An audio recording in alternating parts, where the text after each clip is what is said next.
तो पहले first chapter के बारे में ही थोड़ा जान लेते हैं। क्यों है ये चैप्टर, मतलब क्या है ये पता है? इसमें बस बेसिक इंटरेस्ट के बेस पे बात हुई है। कि क्यों पढ़ रहे हैं हम ये सब, फिजिक्स या ये सब क्या है। हम्म तो आइडिया है सबको। अच्छा ये बताओ, जो हम लोग फोर्स फोर्स कह रहे होते हैं, तो एक होता है कि फोर्स हमने लगाया, फोर्स तुमने लगाया या किसी और ने लगाया। हम्म पर सारे फोर्सेस का एक कलेक्टिव वो क्या है, मतलब कितने टाइप के वैसे करके फोर्सेस हैं नेचर में फंडामेंटली। बाकी सब उसी से हैं। जैसे हम कह रहे हैं फ्रिक्शन भी एक फोर्स है या नहीं? हम्म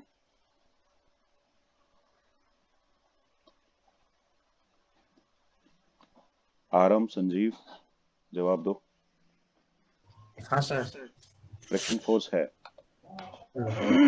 क्या ये फंडामेंटल फोर्स है? फंडामेंटल का मतलब सबसे बेसिक वाला। No sir. क्यों? कौन से होते हैं फिर फंडामेंटल? क्यों ये नहीं है फंडामेंटल? अगर तुमने कहा नहीं तो फिर क्यों?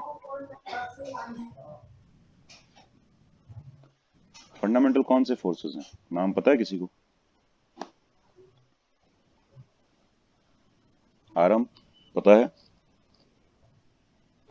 हाँ सर, जैसे ग्रेविटी हुआ। हाँ बोलो संजीव। सर ग्रेविटी हुआ, जैसे इलेक्ट्रोमैग्नेटिक फोर्स हुआ, ये हम्म फंडामेंटल फोर्स हुआ। और इलेक्ट्रोमैग्नेटिक या अलग अलग, इलेक्ट्रिक मैग्नेटिक? और ग्रेविटेशनल फोर्स भी तो फिर फंडामेंटल है। ग्रेविटेशन फंडामेंटल है। और तो फ्रिक्शन क्यों नहीं है? मतलब क्या फर्क है उनमें, इनमें, इसमें? ये फंडामेंटल क्यों नहीं कह रहे हो तुम?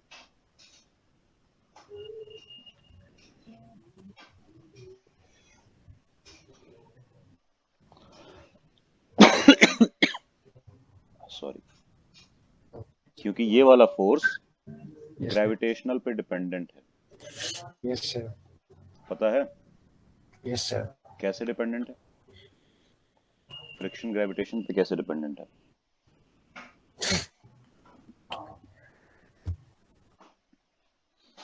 क्योंकि फ्रिक्शन का फॉर्मूला क्या चलता है? म्यू जी, या sorry mu R, frictional force का। ये आर क्या है? म्यू आर या म्यू एन, जिसने भी जो जो पढ़ा होगा। ये एन या आर क्या है? रिएक्शन फोर्स है ना किसी चीज का। और फिर जिसमें जैसे जैसे फ्रिक्शन जनरली हम लोग देखते हैं चलने फिरने वाला, उसमें तो ग्रेविटेशन ही उसका क्रिएटर है, ग्रेविटेशन पे डिपेंडेंट है, लेकिन हर जगह नहीं। अब जैसे हम अपने हाथ से दो चीजों को पकड़ के रब कर रहे हैं, तब फ्रिक्शन ग्रेविटेशन पे डिपेंडेंट नहीं है। आई बात समझ में?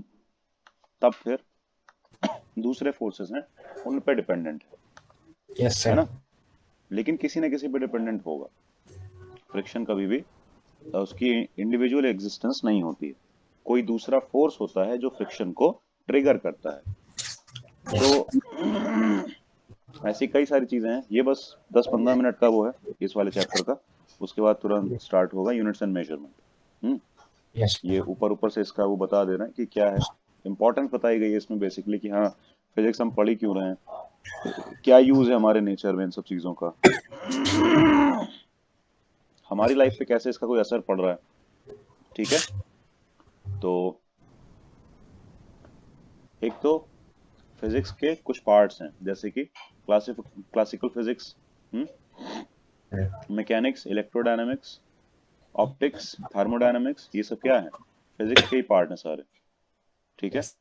तो क्लासिकल फिजिक्स के अलावा और कौन सी फिजिक्स होती है? मतलब ये तो सब उसके अंदर अंदर आ रहे हैं, वो अलग बात है। हम लोग जो पढ़ते हैं, जैसे अभी अगर हम कहें कि तुमने मोशन वोशन के बारे में पढ़ा, वो कौन सी फिजिक्स में आता है? हम्म ये अनीता तुम्हारी आईडी है?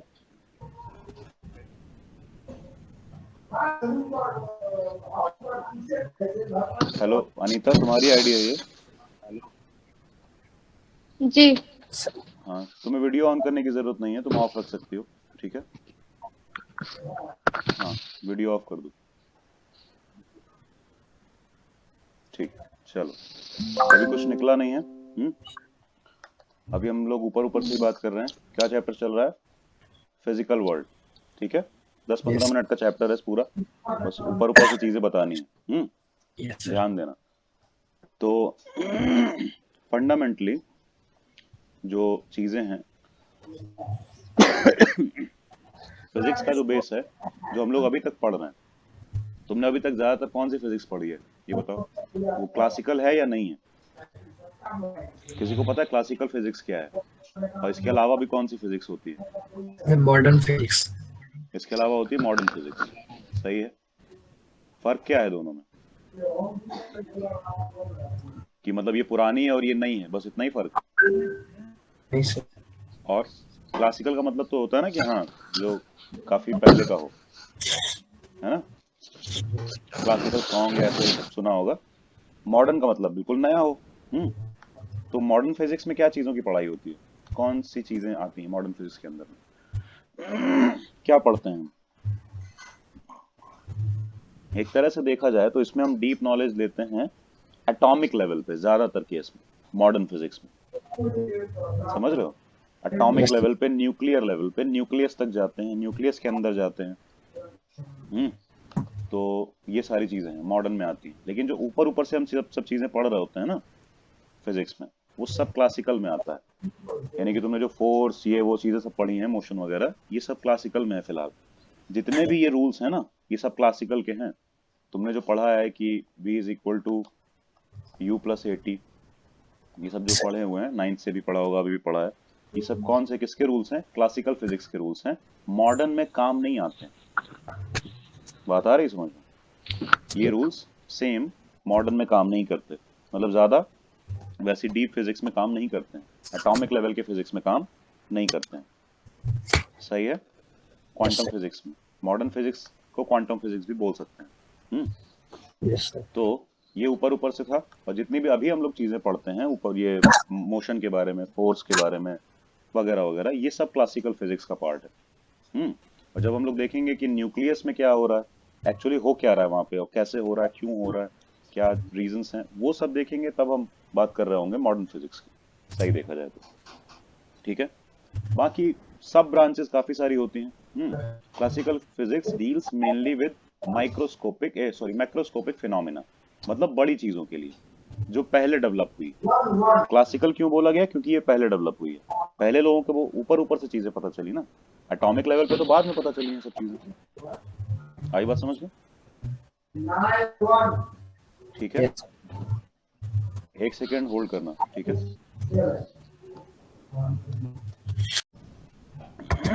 बेसिकली फिजिक्स को ये दो पार्ट में डिवाइड किया जा सकता है। ठीक है। तो क्लासिकल फिजिक्स जो है वो मैक्रोस्कोपिक फिनोमेनन है। अब ये मैक्रो का मतलब क्या होता है?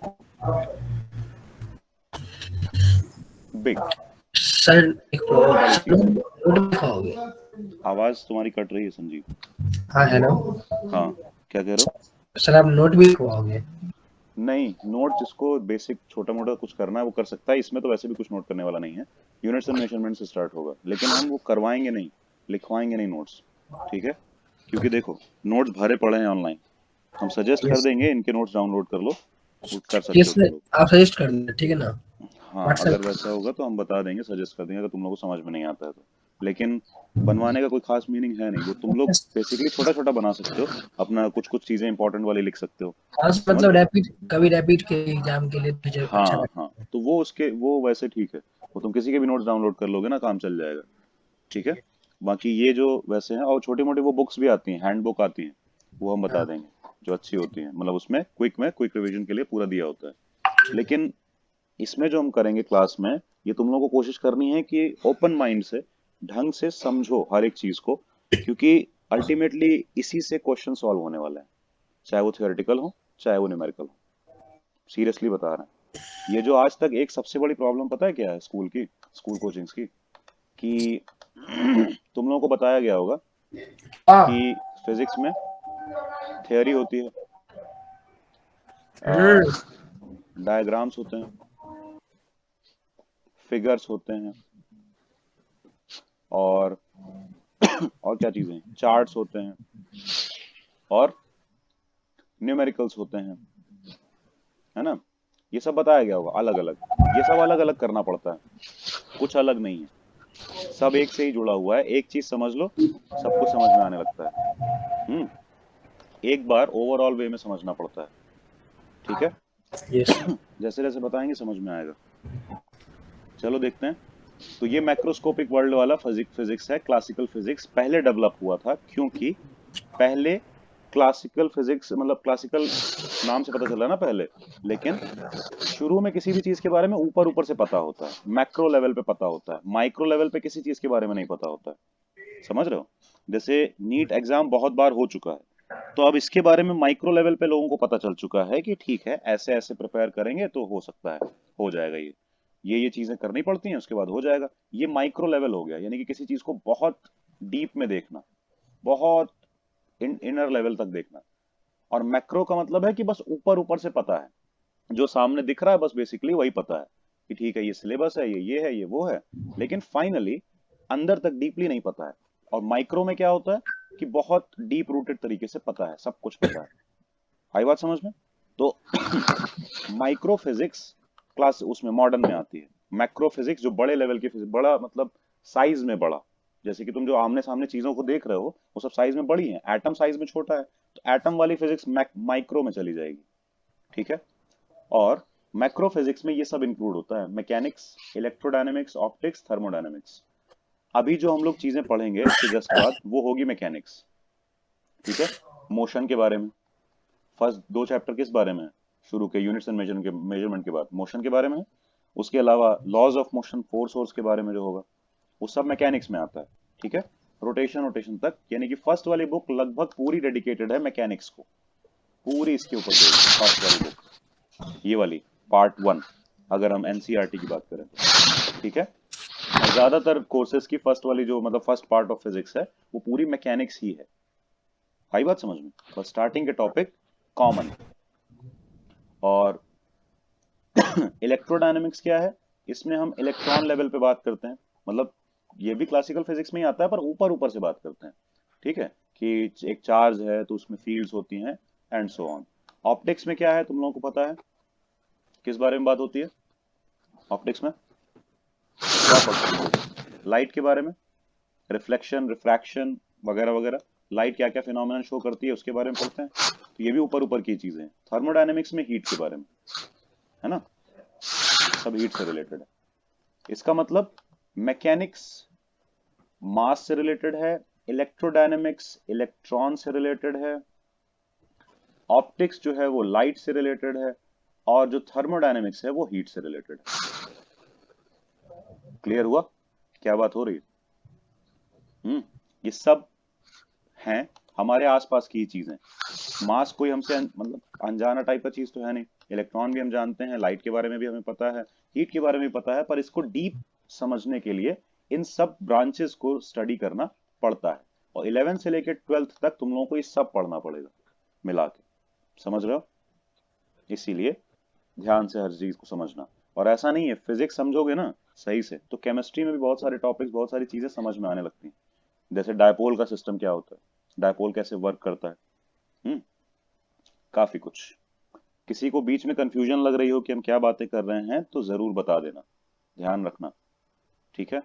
कुछ भी कंफ्यूजन लग रही हो तो। अब इसमें बात करते हैं छोटी मोटी और चीजों के, एक्सपेरिमेंट्स हुए बहुत सारे, वो सब हुए हैं, क्या नाम है, रिसर्चेज हुई हैं, इन्वेंशंस हुए हैं, उसकी वजह से हमारी लाइफ काफी हद तक चेंज हुई है। जितना भी टेक्नोलॉजिकल डेवलपमेंट तुम देख रहे हो या जैसा भी डेवलपमेंट देख रहे हो वो सब साइंस की हेल्प से हुआ है, ठीक है। और उसमें फिजिक्स का भी बहुत बड़ा रोल है। अब जैसे तुम्हारे सामने एक चेयर है प्लास्टिक की, उसमें केमिस्ट्री का रोल है, क्योंकि केमिस्ट्री की वजह से इस तरह की मटेरियल बन पाए कि वो इस मतलब फ्लेक्सिबल भी हैं, लाइट वेट भी हैं, है ना, और इतने मजबूत भी हैं, रिजिड भी हैं। तो हर चीज मिल पा रही है, लेकिन इस फॉर्म में उसको ढालने के लिए बहुत सारी फिजिक्स लगती है। जो मशीनरी इस फॉर्म में ढालने के लिए उसको यूज हुई होगी वो भी फिजिक्स की हेल्प से बनी है, वो सारी मशीन्स, ठीक है। तो फिजिक्स का हद से ज्यादा इन्फ्लुएंस है, तुम्हारा फोन भी फिजिक्स के ही ऊपर पूरी तरह से बेस्ड है, सही देखा जाए तो। बहुत सारी चीजें हैं जो उसमें बिना फिजिक्स के पॉसिबल हो ही नहीं सकती थी कभी, या हर एक चीज, ठीक है। बाकी इन्वेंशंस तो बहुत सारे ऐसे दिखाए गए हैं। अब बात आती है फोर्स की, ये थोड़ा हमारे चैप्टर से ज्यादा रिलेटेड है। ग्रेविटेशनल फोर्स फंडामेंटल फोर्स है। किसके ऊपर बेस्ड होता है ग्रेविटेशनल फोर्स? कैसे हम कहेंगे किसी चीज में ग्रेविटेशनल फोर्स है? क्यों होता है ये बताओ।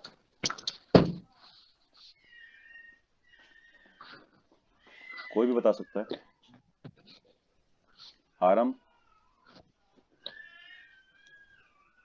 यस सर, क्या पूछे सर?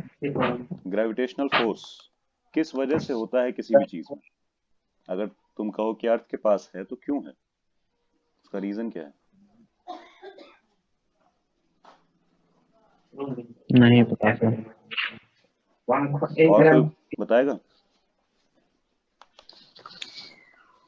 ग्रेविटेशनल फोर्स किसी भी चीज में होने के लिए क्या रिस्पॉन्सिबल है? क्या चीज ऐसी है जरूरी ग्रेविटेशन होने के लिए? संजीव, अनीता, कोई बताना चाहेगा तो बता सकता है। मुझे भी नहीं मालूम है सर। संजीव, तुम बताओ।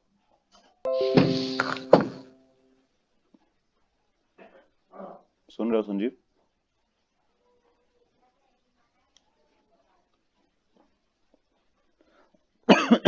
हाँ सर, बस 2 मिनट रुक जाओ, आप पढ़ाओ ना, मैं कुछ कर रहा हूँ। ध्यान दो यार। ठीक है, हम वही पूछ रहे हैं, बिना पूछे कैसे आगे बढ़ेंगे। ठीक है, हम बताते हैं। सिर्फ मास की वजह से होता है ग्रेविटेशन। किसी भी चीज में जिसमें मास है उसमें ग्रेविटेशनल हाँ फोर्स सर। होता है। हेलो। हेलो। हाँ सर, आप अब बताओ, सॉरी फॉर। अब बता दिया, हो गया। हाँ नेक्स्ट सर। मैं बता रहा हूँ। ग्रेविटेशन क्यों होता है किसी भी चीज में, पता है ना? हाँ समझ गया। ठीक। मास यस। की वजह से होता है। इसका मतलब तुम लोगों में भी तो मास है, तुम लोगों में भी ग्रेविटेशन होना चाहिए, ग्रेविटेशन फोर्स। हाँ सर। होना, आरम होना चाहिए ना? Yes sir. तो कोई चीज तुम्हारी तरफ खींची क्यों नहीं चली आ रही अगर तुम्हारे अंदर ग्रेविटेशन है तो? दिख रही है अभी कुछ, कोई चीज तुम्हारी तरफ आ रही? नहीं सर, आप बताए थे कि पृथ्वी की जो है ग्रेविटेशनल फोर्स वो हमारे से कई ज्यादा है, तो और इसलिए। हम अभी उसके इन्फ्लुएंस में पहले से हैं, इसीलिए यस सर। हमारी फील्ड ज्यादा मायने नहीं रखती है। लेकिन अगर वही हम स्पेस में चले जाएं, ऐसी जगह पे जहां पे हम किसी प्लेनेट पे ना हो, किसी सोलर सिस्टम में ना हो, फ्री हो चारों तरफ से, तब हमारे आसपास कोई चीज होगी ना, जैसे एक पेन है, तो हम पेन को अट्रैक्ट करेंगे, पेन हमको अट्रैक्ट करेगा, क्योंकि पेन में भी मास है और हमारे अंदर भी मास है। कुछ आई बात समझ में? मास सिर्फ एक चीज है जो जरूरी है ग्रेविटेशन होने के लिए। क्लियर हो गया सबको? ये ऐसी बेसिक चीजें हैं कि जब हम आगे जब चैप्टर्स पढ़ाएंगे ना, तब समझ में सही से आएंगी, अगर ये बातें अभी बेसिक तौर पे समझ ली तो। हम्म तो ध्यान दो। तो ग्रेविटेशन फोर्स किसी भी चीज में मास की वजह से होता है। अब ये बताओ, कोई भी चीज अर्थ के मतलब अर्थ की तरफ आती है ग्रेविटेशन की वजह से, सही है? मून अर्थ के अराउंड रिवॉल्व क्यों करता है, गोल गोल क्यों घूमता है?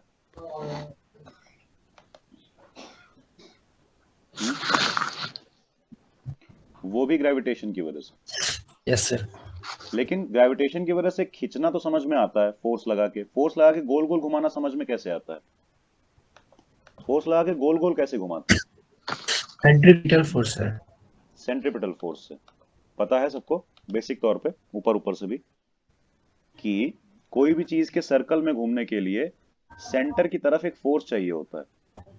और अगर यहाँ अर्थ है और ये छोटा सा मून है, तो अर्थ मून को अट्रैक्ट कर रही है ना, तो ये रोटेट करता है। लेकिन उस हिसाब से तो हम लोग भी रोटेट करने चाहिए, थोड़ा हवा में उछल जाएं, फिर हम लोग अर्थ के अराउंड रोटेट करते रहें। ऐसा होता है क्या? नहीं। तो फिर क्यों नहीं? क्योंकि जब मून कर रहा है, मून मास है, वो गोल गोल घूम सकता है, तो हम लोग क्यों नहीं गोल गोल घूमते हैं? हम लोग तो सीधा नीचे गिर जाते हैं ना, गोल गोल कहाँ घूमते हैं? और मून नीचे नहीं गिर रहा है, इन दोनों में फर्क क्या है? क्योंकि वहाँ तो मास नहीं है। हाँ नहीं, हमारे अंदर भी मास है ना, हमारे अंदर भी मास है, अर्थ हमको भी तो अट्रैक्ट करती है, उसी तरह मून को भी अट्रैक्ट कर रही है अपनी तरफ खींच रही है मून को अर्थ। लेकिन खींचने की वजह से तो इसको इधर आना चाहिए ना। अच्छा तुम नॉर्मल बताओ, तुम लोग अगर किसी चीज को इस तरफ खींचोगे, एक डब्बा है, इसको इधर खींचोगे तो कहाँ जाएगा? इधर ही आएगा ना। जी तो यहाँ पे मून पे फोर्स हम कह रहे हैं कि लग रहा है सेंटर की तरफ, लेकिन घूम रही है ये ऐसे गोल गोल। मून तो गोल गोल घूम रहा है, ये क्लियर पता है ना। जी अर्थ के अराउंड घूम रहा है, तो फिर ऐसा क्यों? ये कैसे हो सकता है? ये कब होता है? ऐसी क्या कंडीशन चाहिए? क्योंकि हो तो रहा है। मून के अलावा भी हम लोगों ने सैटेलाइट्स भेजे हैं। सैटेलाइट क्या करते हैं? रुके थोड़ी ना रहते हैं, गोल गोल घूमते हैं ना, अर्थ के चक्कर लगाते हैं। ये बात सबको पता है ना। क्यों? ऐसी क्या कंडीशन चाहिए? संजीव तुम बताना चाहोगे? सोच रहा हूँ बस। आराम सॉरी सर। नहीं पता, किसी को नहीं पता। चलो हम बता रहे हैं। देखो, जब किसी चीज के चलने का डायरेक्शन उस पे लगने वाले फोर्स के डायरेक्शन के परपेंडिकुलर होता है, यानी कि कोई बॉडी चल तो इधर रही है, वेलोसिटी इस डायरेक्शन में है, बट फोर्स उसके परपेंडिकुलर लग रहा है, इस केस में बॉडी सर्कुलर मोशन करती है। अगर ये ऐसा ही रहे तो Yes. सही बात समझ में।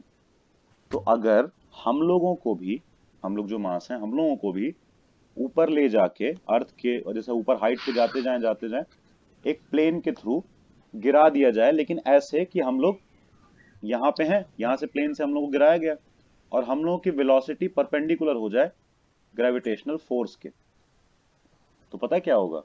हम लोग भी अर्थ के अराउंड रिवॉल्व करना शुरू कर देंगे। लेकिन अभी हम लोग कैसे जाते हैं? ऐसे, ऐसे वेलोसिटी होती है, समझ रहे हो ना। अगर छोटा दिख रहा है तो ऐसे बड़ा बना दे रहे हैं। अभी हम लोग सरफेस पे हैं, हम लोग उछलते भी हैं तो वेलोसिटी इस डायरेक्शन में, फोर्स इस डायरेक्शन में, क्योंकि सेंटर ये है, तो फोर्स वेलोसिटी को कम करके रोक देगा, वापस नीचे ले आएगा।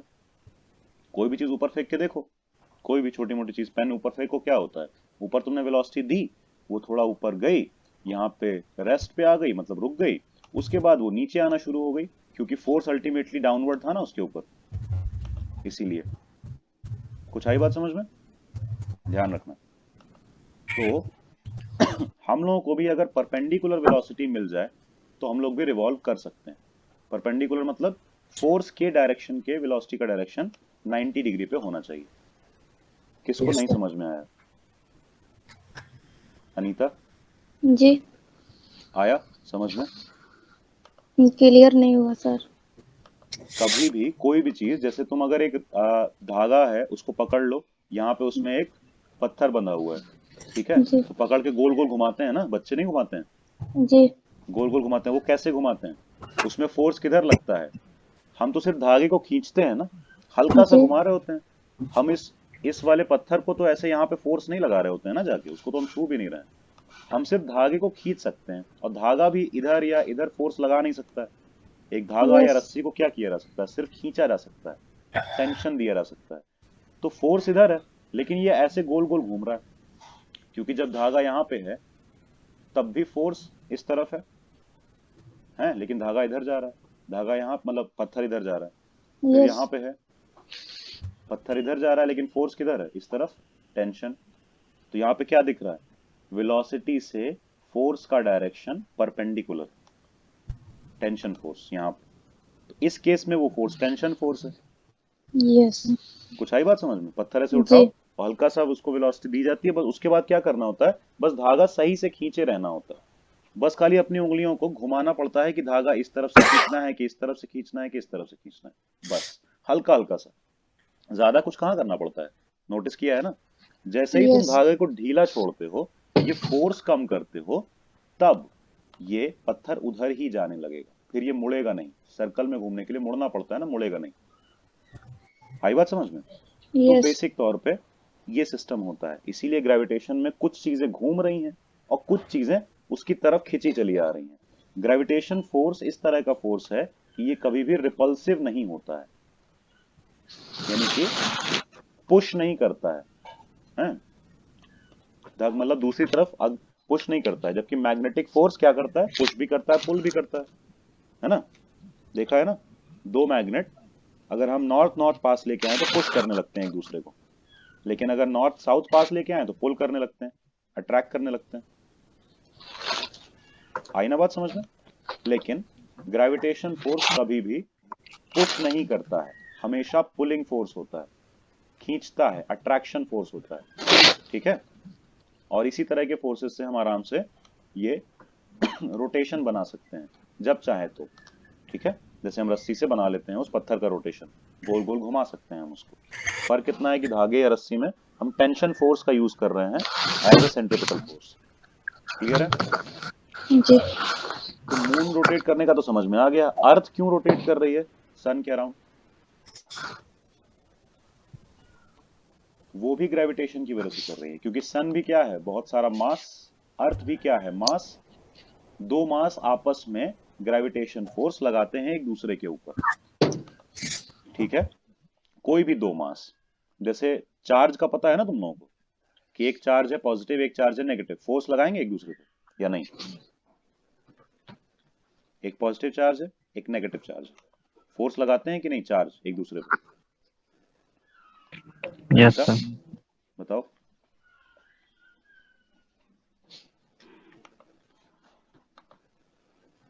आवाज आ रही है अनीता? जी। कंफ्यूजन हो रही है? अभी बस ये ऊपर से चीजें चल रही हैं, इसमें बहुत सारा नोट करने को नहीं है, ध्यान रखना, सिर्फ समझना है ऊपर ऊपर से। ठीक है, तो कंफ्यूजन हो तो पूछ लेना। हम कह रहे हैं चार्ज आपस में अट्रैक्ट और रिपेल करते हैं, ये बात पता है? पॉजिटिव पॉजिटिव बोला जाता है ना कि रिपेल करते हैं, पॉजिटिव नेगेटिव यस। अट्रैक्ट करते हैं, ये पता है ना? Yes sir. हाँ जी।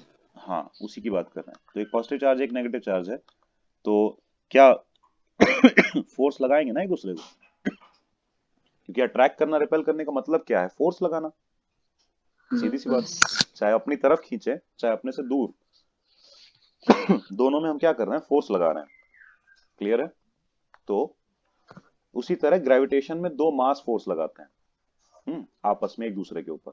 तो ऐसे ही सन अर्थ पे लगा रहा है तो अर्थ रिवॉल्व कर रही है, अर्थ मून पे लगा रहा है, मून रिवॉल्व कर रहा है अर्थ के अराउंड। इसी तरह होता है। आई बात समझ में? इलेक्ट्रोमैग्नेटिक फोर्स ये होता है इलेक्ट्रॉन्स की या चार्ज की वजह से। इसको एक नाम क्यों दिया गया है, इलेक्ट्रोमैग्नेटिक फोर्स, जबकि होते दो अलग अलग भी हैं। इलेक्ट्रिक फोर्स भी होता है और मैग्नेटिक फोर्स भी होता है, लेकिन क्योंकि ये दोनों के दोनों फोर्स एक ही चीज पे डिपेंडेंट है अल्टीमेटली, वो है इलेक्ट्रॉन, यानी कि चार्ज। ठीक है, चार्ज पे डिपेंडेंट है। किसी भी चीज में मैग्नेटिज्म, मैग्नेट होता है ना कोई, जैसे दो मैग्नेट किसी ने देखे होंगे कभी, तो उसके अंदर भी इलेक्ट्रॉन के रेवोल्यूशन की वजह से मैग्नेटिज्म होता है। ये चीजें हम लोग नेक्स्ट ईयर पढ़ेंगे, इस साल नहीं है, मतलब 12th में पढ़ेंगे। ठीक है, तो इलेक्ट्रोमैग्नेटिक फोर्स में ये सब चीजें हैं कि इलेक्ट्रिक फोर्स, मैग्नेटिक फोर्स और मिक्स करके दोनों फोर्स कैसे लगते हैं। ठीक है, और इसके अलावा फोर्सेस में और कौन से हैं? न्यूक्लियर फोर्स है, यानी कि न्यूक्लियस के पार्टिकल जो आपस में एक दूसरे पर लगाते हैं। न्यूक्लियस में क्या होता है, एक एटम है उसका एक न्यूक्लियस है, न्यूक्लियस में क्या होगा, प्रोटॉन और न्यूट्रॉन होता है ना। इसमें किसी को कुछ डाउट है कि न्यूक्लियस में ये दो चीजें होती हैं? ठीक है, न्यूक्लियस में दो चीजें हैं, तो वो आपस में एक साथ क्यों रह रही हैं, कौन सा फोर्स है? सोचो, क्योंकि प्रोटॉन तो पॉजिटिवली चार्ज है, लेकिन न्यूट्रॉन तो न्यूट्रल है ना। नेगेटिव। यस। नहीं, नेगेटिव नहीं है, न्यूट्रल है, वो तो इलेक्ट्रॉन नेगेटिव चार्ज है, न्यूट्रॉन तो न्यूट्रल है, यानी कि उसका कोई चार्ज नहीं है, ना पॉजिटिव ना नेगेटिव। तो फिर वो प्रोटॉन के साथ क्यों है, ऐसा कौन सा फोर्स है जो वो एक साथ है? उसी को बोलते हैं स्ट्रॉन्ग न्यूक्लियर फोर्स या फिर वीक न्यूक्लियर फोर्स, इन दोनों में वो होता है। ठीक है, लिखा है ना, binds proton and neutron in the nucleus. आई बात समझ में? क्योंकि इसका कोई रीजन नहीं है, और कोई रीजन ग्रेविटेशन या किसी और तरह से नहीं दिया जा सकता, क्योंकि इनका मास बहुत ही ज्यादा कम है, ग्रेविटेशनल फोर्स तो नेग्लिजिबल हो जाएगा। ठीक है, क्योंकि हर चीज के एक साथ रहने के लिए, क्यों सोचो ना, क्यों मून हमें छोड़ के, मतलब अर्थ को छोड़ के चला नहीं जाता है? कोई फोर्स होगा ना जिसकी वजह से वो रुका हुआ है ना। बिना फोर्स के मून क्यों रुका रहेगा, अर्थ को छोड़ के चला जाएगा आराम से। हमेशा, लेकिन हम अर्थ के पास ही रहता है ना। क्यों? एक फोर्स की वजह से। सन के पास अर्थ क्यों रहती है? एक फोर्स की वजह से। लेकिन वो सारे फोर्स कौन से हैं? ग्रेविटेशन। लेकिन यहां जो बात हो रही है स्ट्रॉन्ग वीक में, इसमें न्यूट्रॉन प्रोटॉन की बात हो रही है, न्यूक्लियस की बात हो रही है, इसीलिए न्यूक्लियर बोला गया है इसको। ठीक है ना? न्यूक्लियस पता है सबको, सीधी सी बात है। किसी एटम के अंदर सेंटर पार्ट में न्यूक्लियस होता है जिसमें प्रोटॉन न्यूट्रॉन होते हैं। अब यूनिफिकेशन ऑफ फोर्स देख रहे हो? Towards, unification of force. ये यूनिफिकेशन का क्या मतलब है? कोई बताएगा? जिसको पता हो बता सकता है।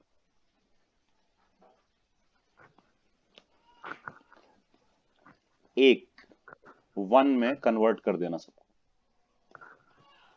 कि हर फोर्स एक ही तरह का है। थोड़े बहुत चेंजेस हैं, कुछ ना कुछ प्रॉपर्टी की वजह से है, लेकिन सब कुछ एक ही जैसा है। जैसे यूनिफिकेशन ऑफ मास हो जाता है। हम लोगों को लगता है लिविंग बॉडी का मास अलग होता है, नॉन लिविंग बॉडी का अलग होता है, पर ऐसा नहीं है ना। ये सब मास अलग थोड़े ना है। ठीक है? मास तो मास है। तुम्हारी बॉडी क्या सारी लिविंग चीजों से बनी हुई है? जो चीजें जिंदा हैं, सेल जिसको तुम बोलते हो, लेकिन सेल किससे बना है? फिर वही एटम से। घूम फिर के सेल मॉलिक्यूल से बना है, मॉलिक्यूल एटम से बने हैं। यानी कि अल्टीमेटली तो हम लोग सब कहते हैं कि हम लोग लिविंग हैं, लेकिन कोई भरोसा नहीं है। वो तो हम लोग कहते हैं कि हम लोग लिविंग हैं। सारी अजीब बातें सुनने को मिल रही है ना? बताओ, कंफ्यूजन आ रही है सबको? कह सकते हो जिसको जो कंफ्यूजन आ रही है, क्योंकि कुछ कहोगे तो हम दूर कर पाएंगे। बस इस चैप्टर में ऐसा बहुत ज्यादा अब कुछ नहीं है, फोर्सेस के बारे में ही चीजें थी। इसके बाद अब हम लोग चलते हैं यूनिट्स एंड मेजरमेंट पे, जो कि हमारा आज का वैसा चैप्टर है जो ज्यादा जरूरी वाला है। ये तो हमने बता दिया इस वजह से क्योंकि एक बेसिक वो पता होना चाहिए। ठीक है? अब हम पढ़ेंगे क्या? Units and measurement. इस चैप्टर के बारे में किसी को कुछ पता है तो बता सकता है। जिसने लाइव डेमो अटेंड कर लिया है, हम उनकी बात नहीं कर रहे हैं। फर्स्ट वाला अनीता, तुमने नहीं किया है ना? नहीं। तो तुम बताओ, यूनिट्स एंड मेजरमेंट में तुम्हें क्या पहले से पता है? इस चैप्टर में कुछ पढ़ा है अभी तक? कुछ डाउट, मतलब स्कूल में जैसे पढ़ाया गया हो या वैसे, या अभी तक नहीं पढ़ा? अभी तक नहीं पढ़ी। मैं जो पढ़ रही थी यूपी बोर्ड से थी, तो कैसे? अच्छा, तो कुछ समझ में आया है वैसे, मतलब जितना भी तुमने जहां से भी पढ़ा हो? कुछ आइडिया हो तो बताओ, उसके बाद फिर हम बताएंगे क्या क्या चीजें। ठीक है, बताओ यूनिट्स एंड मेजरमेंट में क्या है, इस चैप्टर में है क्या, क्या चीजें पढ़ाई गई हैं? जो भी तुमने पढ़ा हो, कहीं से भी कोई फर्क नहीं पड़ता है, तुम थोड़ा बहुत बता सकती हो, इसमें सही गलत से भी कोई मतलब नहीं है। देखो, हेजिटेट मत होना। वैसे ही कम बच्चे हैं, वैसे ही कोई कोई तुम्हें देख नहीं रहा है आराम से, कोई बड़ी क्लास नहीं है 1200 बच्चों की। सिंपल सा है, तुम आराम से पूछो तभी तुम्हारी चीजें क्लियर होंगी। पूछोगी नहीं तो सच में क्लियर नहीं होंगी। तो थोड़ा पहले बताओ, यूनिट्स क्या होती हैं? पता है ये क्या होता है यूनिट?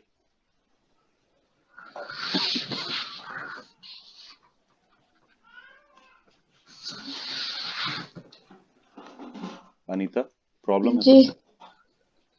हम तुमसे ही पूछ रहे हैं, यूनिट्स पता है क्या होती है? नहीं पता है तो सीधे बोल सकती हो, नहीं पता है तो हम तुरंत बताएंगे। ठीक है? नहीं पता है सर। नहीं पता है? अच्छा, ये जो लिखा हुआ है, जैसे तुम अगर कोई चीज खरीदने जाती हो, जैसे मतलब मान लो शुगर, यस। तुम्हें खरीदनी है, तो कैसे कैसे कहोगी मतलब शॉपकीपर से कि शुगर चाहिए तुम्हें? कुछ बताओ, कुछ तो कहना बोल पड़ेगा ना देंगे। उसको। हाँ यस, बोल देंगे कि हमको शुगर चाहिए 200 ग्राम या फिर। हाँ, जैसे तुमने कहा कि 200 ग्राम। यस। ठीक है, कुछ भी ऐसा ले लेते हैं रैंडम। तुमने कहा 200 ग्राम शुगर चाहिए। जी। ठीक है, तो ये 200 क्या है और ये ग्राम क्या है? क्योंकि हैं तो ये अलग अलग, ये तो नंबर नहीं है और जी। ये वर्ड नहीं है, है ना? ये नंबर है, ये वर्ड है, अलग अलग है। तो ये वर्ड या लेटर ये क्या है, क्यों यूज करते हैं ग्राम? क्या है क्या ये ग्राम? ये मापन, मतलब मापने का, उसे तौलने का एक। मानक है, यस। उसी को तो यूनिट बोलते हैं। हम्म मापन, मापन को ही यूनिट बोलते हैं। हाँ, उसी को यूनिट बोलते हैं। जैसे ग्राम एक यूनिट है, जी ठीक है। ग्राम, किलोग्राम, ये सब यूनिट है। लेंथ की यूनिट मीटर, ये सब क्या है? सब यूनिट है। इंच, सेंटीमीटर, सब यूनिट्स हैं। ठीक है। यस और अच्छा, तुम्हारा पूरा हिंदी मीडियम है मतलब? जी वैसे अच्छा, तुम्हें प्रॉब्लम नहीं होगी थोड़ी समझने में? थोड़ी बहुत हो तो बता देना बीच में, हम वर्ड्स का मतलब बता देंगे, क्लियर हो जाएगा तुरंत। लंबे तौर पे अगर तुम डाउट रखोगी तो प्रॉब्लम आएगी। बताने में उतना टाइम नहीं लगेगा अगर तुरंत पूछ लोगी तो। ठीक है। जी यूनिट, सर यूनिट जो है वो मानक को बोला जाता है या मापक को बोला जाता है। ठीक है। तो ये ग्राम यस क्या है? ये यूनिट है। उसी तरह यस से इस मेजरमेंट का क्या रोल है? मेजरमेंट का मतलब क्या होता है पता है? किसी चीज को मापना या फिर तौलना, नापना, ये सब क्या है? मेजर करना, है ना? यस मेजर करना। बोलते हैं ना कि लेंथ मेजर करो, हाइट मेजर करो, मास मेजर करो, ये सब क्या है? यस मतलब तौलो, नापो, मापो, जो भी बोलो उसको हिंदी में। ठीक है। तो मेजरमेंट यस और यूनिट में हम लोग यही सब देखेंगे कि कैसे अलग अलग चीजों की यूनिट अलग अलग है। अगर तुम शॉपकीपर के पास जाओ और कहो 200 शुगर चाहिए, 200 यस शुगर, तो क्या प्रॉब्लम होगी? 200 शुगर से प्रॉब्लम क्या होगी? वो दे देगा या कोई दिक्कत क्योंकि आएगी? दिक्कत होगी सर क्यों? क्योंकि शुगर को मापने के लिए तुमने कुछ मापक है बताया या नहीं है। हाँ, तुमने कुछ बताया नहीं। 200 क्या? 200 kg, 200 ग्राम, या क्या? यस 200 पैकेट्स, है ना? कुछ तो होना चाहिए ना। यस 200 क्या? जी तो वही चीज है। यूनिट्स का इंपॉर्टेंस यही है? और किसी चीज को मेजर करने में ही यूनिट की बात आती है। ठीक है। मेजर करने में, यस कैलकुलेट करने में। कोई लेंथ तुम मेजर करोगे, अगर हम कहें कि अगर बताओ तुम्हारा स्केल की लेंथ क्या है, तुम्हारे पास एक स्केल होगा, उस स्केल की लेंथ क्या है, तो तुम यूनिट्स में ही तो बताओगी ना। यानी कि मेजरमेंट और यूनिट आपस में जुड़े होते हैं सीधे सीधे तौर पे। क्लियर है? जी हम्म। तो इस चैप्टर में हम लोग यही सब देखेंगे, एक चीज के बारे में नहीं। अभी तो हमने सिर्फ एक एग्जांपल छोटा सा दिया ना, मास के बारे में, लेकिन बहुत यस सारी चीजों के बारे में यही बात है। टाइम, लेंथ, मास, करंट, वगैरह वगैरह, बहुत सारी चीजें। यस ठीक है। तो एसआई सिस्टम पता है? एसआई सिस्टम क्या होता है?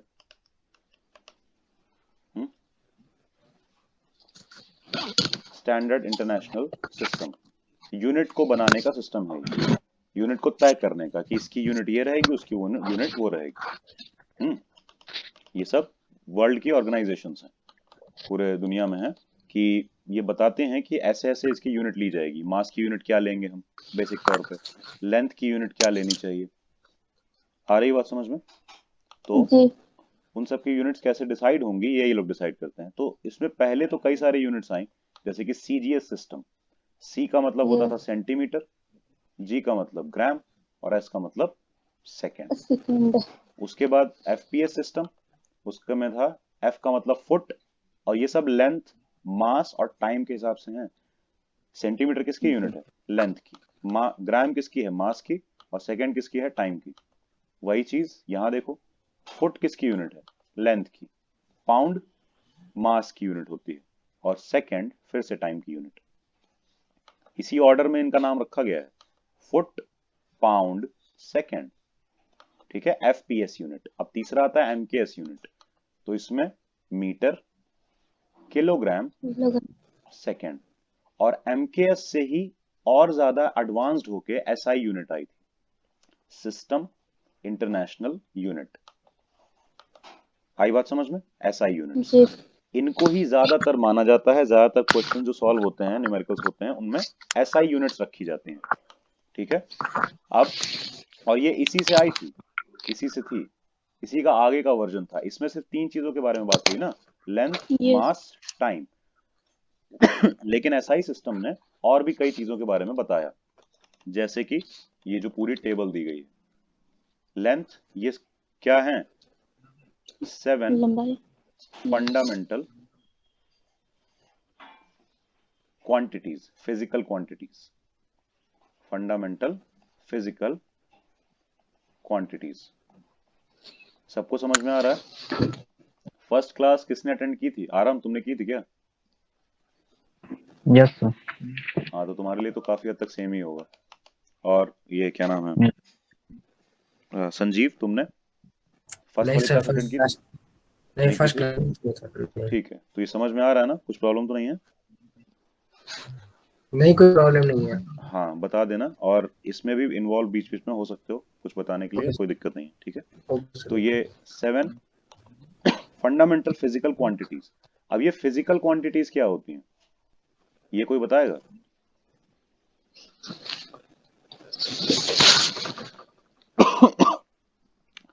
फिजिकल क्वांटिटी का मतलब क्या है? किसी एक प्रॉपर्टी को, जैसे कोई चीज है, जैसे तुम लोग खुद को ले लो, है ना? तो तुम लोगों में कितनी तरह की प्रॉपर्टीज है, ये पता है?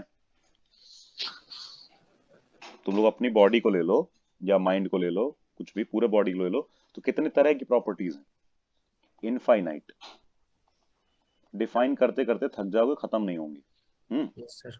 इनफाइनाइट प्रॉपर्टीज हैं जिसमें तुम लोगों को मतलब बताया जा सकता है, तुम लोगों को हम अलग अलग दिखा सकते हैं। जैसे कि क्या है, सिंपल सा अगर देखें तो तुम लोगों के मास अलग अलग होंगे ना, है ना? किसी का मास 60 केजी होगा, किसी का 70 केजी होगा, किसी का 50 केजी होगा, कुछ भी, अलग अलग मासेस होंगे ना सबके। हाइट सबकी अलग अलग होगी। जी। तो फिर ये भी एक फिजिकल क्वांटिटी है, लेकिन ये हाइट के फॉर्म में नहीं है, यही चीज लेंथ के फॉर्म में। अच्छा, एक बात बताओ, ये जो हाइट है, ये हम किस यूनिट में मेजर करते हैं, किस यूनिट में नापते हैं? जनरली हाइट किस यूनिट में नापी जाती है? फुट वगैरह में? कितने फुट का है कोई, है ना? मीटर में, फुट में, यही सब तो यूनिट है हाइट को नापने के लिए। और डेप्थ को नापने के लिए, जैसे एक गड्ढा है, एक होल है, उसकी डेप्थ को नापने के लिए, गहराई को नापने के लिए, उसके लिए भी मीटर वगैरह यूज होता है। इतने मीटर, उतना मीटर, सुना होगा ना, इतने मीटर बोरवेल में बच्चा गिर गया वगैरह वगैरह, तो मीटर में ही नापते हैं। तो है क्या ये सब? ये सब लेंथ ही तो है, अलग नहीं है। जिसको हम अलग अलग नाम देते हैं, हाइट, किसी जमीन से ऊपर की तरफ नाप लिया तो हाइट हो गया, किसी जमीन में सामने की तरफ नाप लिया तो वो डिस्टेंस हो गई, हम्म नीचे की तरफ नाप लिया तो डेप्थ हो गया, गहराई हो गई। लेकिन वही किसी बॉडी को नापा, एक बॉडी है, जैसे एक टेबल है, उस टेबल का डायगोनल नाप लिया, तो ये क्या हो गया? ये लेंथ हो गई। इसको लेंथ बोल देते हैं, डायगोनल बोल देते हैं। आई बात समझ में? अलग अलग जो चीजें हैं वो सब हैं लेंथ, इस तरह की। समझ में आ रहा है ना? क्योंकि यूनिट से पता चल रहा है, सबको मीटर किलोमीटर नहीं सब में नाप रहा है, तो इसका मतलब वो सब लेंथ में आ गया। वो सब अलग अलग नाम नहीं दिया जाएगा उनको, डिस्टेंस भी लेंथ में आ गया, हाइट भी लेंथ में आ गया, डेप्थ भी लेंथ में आ गया, ये सब कुछ लेंथ में आ गया। सही है? किसी कुछ डाउट है? अनीता, डाउट है? नहीं नहीं। ठीक है ना? उसी तरह मास है एक चीज जिसमें तुम लोगों की प्रॉपर्टी को अलग अलग किया जा सकता है, तुम लोगों का मास अलग अलग है। और टाइम, अब टाइम काम के हिसाब से अलग अलग होगा। जैसे कि मान लो तुम लोगों के लिखने का टाइम, एक पेज तुम लोगों को दे दिया जाए लिखने के लिए, तो सबका टाइम अलग अलग लगेगा। जी। या फिर तुम लोगों की अलग अलग टाइम पे बर्थ हुई होगी, अलग अलग डेट अलग अलग टाइम पे, तो डिफरेंशिएट करने के बहुत सारे तरीके हैं। उसके अलावा करंट, इलेक्ट्रिक करंट ऐसी बहुत ऐसी चीज है कि इलेक्ट्रॉन्स के फ्लो को बोलते हैं, पता है सबको? इलेक्ट्रॉन चलते हैं किसी कंडक्टर के ऊपर या बिना कंडक्टर के ऊपर भी, तो उनके फ्लो की वजह से, उसके फ्लो के रेट जब हम निकालते हैं तो वो इलेक्ट्रिक करंट होती है ना, करंट होती है। ठीक है? किसी भी चीज पे इलेक्ट्रॉन चल रहे हैं, करंट होने का मतलब है कि उसके ऊपर इलेक्ट्रॉन चल रहे हैं। सबको पता है ये, या किसी को नहीं पता हो तो बोल सकता है? ठीक है, अनीता, तुम्हें नहीं पता? नहीं पता हुआ करे, समझ लिया करो, अगर नहीं समझ में आए तो पूछ लिया करो, ठीक है? ओके इलेक्ट्रिक करंट का मतलब है कि चार्ज का फ्लो होना, चार्ज चलना, जो हम पॉजिटिव नेगेटिव जिसकी बात कर रहे थे ना, वही, वो चार्ज किसी भी फॉर्म में चल रहा हो। ठीक है? उसके अलावा और जो फंडामेंटल क्वांटिटीज हैं, थर्मोडायनेमिक टेम्परेचर, सिंपल टेम्परेचर भी वही चीज है जो थर्मोडायनेमिक टेम्परेचर है, मतलब उसका पूरा नाम है थर्मोडायनेमिक टेम्परेचर साइंटिफिक वे में। सिंपल हम लोग क्या बोलते हैं? टेम्परेचर, तापमान होता है ना, कि आज किसी शहर का टेम्परेचर कितना है, वगैरह वगैरह। बॉडी टेम्परेचर कितना है। अच्छा, नॉर्मल बॉडी टेम्परेचर कितना होता है, मतलब जो एक स्वस्थ आदमी का होता है, और फीवर कितने पे मान लिया जाता है, मतलब कितने के बाद, पता है? 96 97 डिग्री 94 होता है नॉर्मल। दो लोग बोल रहे हैं। एक मिनट, अभी किसने बोला था? संजीव तुमने या आराम तुमने? यस सर, मैंने बोला 97.8 डिग्री होता है नॉर्मल। तुमने बोला था संजीव। हाँ सर, कितना? 97.8 8 डिग्री। ये होता है। 97.8 फ़ारेनहाइट होता है। हाँ, नॉ- ये फ़ारेनहाइट में होता है। क्या हुआ अनीता, आवाज नहीं आ रही थी क्या? नहीं सर। अच्छा, अब आ रही है साफ? जी। ठीक है। हम कह रहे हैं बॉडी टेम्परेचर नॉर्मल कितना होता है Anita? Normal body temperature 37 degree. हाँ, और ये किस यूनिट में होता है? यूनिट डिग्री सेल्सियस में होता है। हर और मिनट। नहीं, ये डिग्री हाँ। सेल्सियस में होता है ना। फ़ारेनहाइट में वो 97 वाला है, 97 96 डिग्री के आसपास। ठीक है, वो डिग्री फ़ारेनहाइट है। और अगर हम इसी को केल्विन में कहना चाहें तो अप्रोक्सीमेटली कितना होगा? यही हम अप्रोक्सीमेट वैल्यू लिख रहे हैं। केल्विन में कहना चाहें, क्योंकि केल्विन भी एक यूनिट होती है ना टेम्परेचर की, उसमें कहना चाहें तो कितना हो जाएगा? पता है सबको केल्विन में कन्वर्ट कैसे करते हैं? कोई बात नहीं, बता देंगे आगे। नहीं पता है तो 273 का ऐड कर देते हैं बस डिग्री सेल्सियस वाले में। जैसे 10 डिग्री सेल्सियस है तो 273 ऐड करके कितना हो जाएगा? 283 degree Celsius. Sorry, kelvin, kelvin, degree Celsius में। आई बात समझ में? जितना भी डिग्री सेल्सियस दिया है उसमें 273 को ऐड कर देना है, बन जाएगा केल्विन में। क्लियर हो गया ना? ऐसा है। ठीक है, तो थर्मोडायनेमिक टेम्परेचर भी वही चीज है जो हम लोगों ने पहले सुना हुआ है, कुछ बहुत अलग नहीं है। तो ये तो हो गई फिजिकल क्वांटिटी, ये हो गई उसकी यूनिट का नाम, और ये हो गया उसके यूनिट का सिंबल। ऐसे ही ये चल रहा है।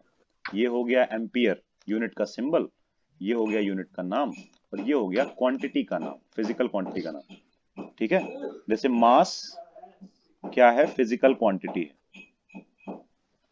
है ना? मास है फिजिकल क्वांटिटी, और केजी है उसकी यूनिट। उसी तरह यहाँ पे भी सारी चीजों का है। इलेक्ट्रिक करंट है फिजिकल क्वांटिटी, एम्पियर है उसकी यूनिट, थर्मोडायनेमिक टेम्परेचर है फिजिकल क्वांटिटी, केल्विन है उसकी यूनिट। अनीता, आ रही है ना समझ में बात? जी। जी। उसी तरह अमाउंट ऑफ सब्सटेंस, किसी सब्सटेंस का अमाउंट किस किस चीज में मेजर करते हैं? मोल में। केमिस्ट्री में सुना है ना, इतने मोल, जी। 10 मोल, ये ले लो, वही सब चीज। ठीक है, तो वहां क्या मेजर कर रहे होते हैं कि ठीक है 10 मोल H2O, तो ये क्या है? H2O जो सब्सटेंस है उसका अमाउंट कितना लेना है। अमाउंट का मतलब क्या, कि कितना लेना है ना? तो 10 मोल लेना है। तो अमाउंट ऑफ सब्सटेंस किस में मेजर करते हैं? मोल में। यूनिट का नाम है MOLE, लेकिन यूनिट का सिंबल है small m, small o and l। एक चीज ध्यान रखना, यूनिट के नाम और सिंबल में कुछ चीजें जरूरी है ध्यान देने वाली। यूनिट में, इनमें कोई दिक्कत नहीं है, इनमें सब चलता है। यूनिट में बहुत सही से ध्यान देना।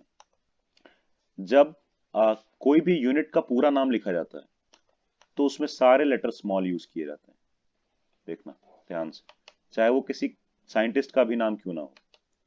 केल्विन साइंटिस्ट का नाम था, एम्पियर साइंटिस्ट का नाम था, लेकिन फिर भी देख रहे हो कैपिटल लेटर यूज नहीं हुआ है। जबकि यही साइंटिस्ट के नाम जब तुम नॉर्मल थ्योरी में लिखोगे ना कभी, उसमें कैपिटल में लिखना पड़ेगा। किसी का भी नाम कैपिटल से स्टार्ट करते हैं ना।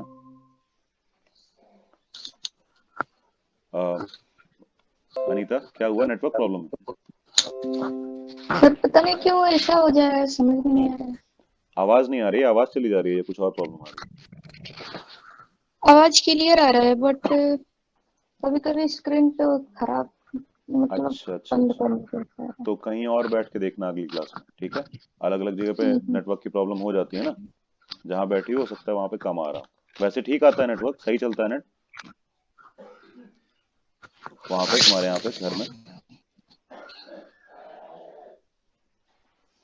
ठीक है, चलो देखते हैं।